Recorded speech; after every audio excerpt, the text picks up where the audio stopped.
কোৰ্টে judgement দিছে আৰু কিবা এটা ফাইন এটা দিছে, ফাইনটো দিব লাগিব আৰু আমি বাকীখিনি উকিলে চাব যে কেছটো ক'লৈকে যায়। সৰু কেছ, ইমান ডাঙৰ কেছ নহয়। বস্তুটো খালি দীঘলীয়া হৈ গ'ল, 3 বছৰ হ'ল। চ' এইটো সোনকালে সমাধান হ'লে ভাল। আৰু কনভিকশ্যনটো আমাক দিছে, কিন্তু কনভিকশ্যনৰ এগেইনষ্টত আমি আকৌ হাইকোৰ্ট আমি এপিল কৰিছোঁ। চ' আমি তালৈকে যাম আৰু ইমান চিন্তা কৰিবলগীয়া একো নাই, সাধাৰণ কথা। বাকীখিনি উকিলে চাব।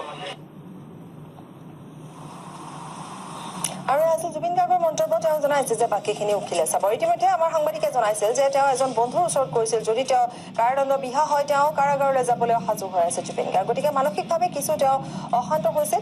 আৰু এই মুহূৰ্তত আমি আগবঢ়াইছো জুবিন গাৰ্গৰ অধিবক্তাই কি কৈছিল। আজি আদালতে তেখেতক কনভিকশ্যন কৰিছে, দোষী সাব্যস্ত কৰিছে। 3টা ছেকশ্যনৰ আণ্ডাৰত তেখেতৰ ওপৰত গোচৰটো ৰুজু কৰা হৈছিল, 323, 341 আৰু 506।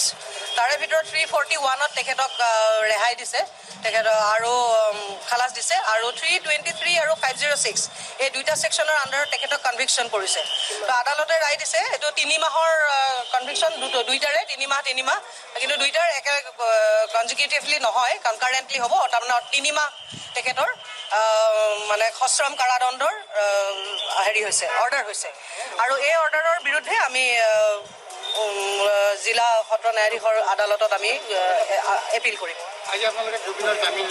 হৈছে তেখেতৰ জামিন অলৰেডি মঞ্জুৰ হৈ গৈছে। আৰু এতিয়া আমি এপিলৰ কাৰণে ইতিমধ্যে দৰখাস্ত দিছোঁ, আৰু আমি এমাহ সময় আমি পাম। এমাহৰ ভিতৰত আমি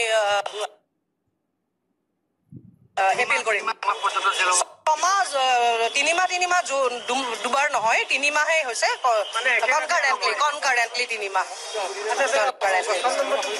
কি কৈছে? GR 7906 2013। উচ্চ ন্যায়ালয় নহয়, এতিয়া আমি ছেছন কোৰ্ট, প্ৰথম আমি ছেছন কোৰ্টৰ এপিল কৰিম। দেখা যাব, এমাহ সময় আছে আমাৰ হাতত, এমাহৰ ভিতৰত আমি এপিল কৰিম। হয়। নালাগে, জেললৈ যাব নালাগে, ইতিমধ্যে জামিন মঞ্জুৰ হৈ গৈছে। আৰু আছিল জুবিন গাৰ্গৰ অধিবক্তা। আমি আগবঢ়াম জুবিন গাৰ্গৰ পত্নী গৰিমা শইকীয়া গাৰ্গে কি কৈছিল সংবাদ মাধ্যমৰ আগত। গৰিমা শইকীয়া গাৰ্গৰ মন্তব্য আমি আগবঢ়াম। আৰু এই মুহূৰ্তত যি দৃশ্য দেখুৱাইছো সেয়া আদালত চৌহদত জুবিন গাৰ্গ আৰু এইটো জামিনৰ তেনেকুৱা কথা নহয়। এই কথাত মানে এতিয়া আমি উচ্চ ন্যায়ালয়লৈ যাব লাগিব, সেয়া কথা ইয়াৰ পিছত। এতিয়া ৰায়দান যি দিছে সেয়া আমি সন্মান জনাইছো।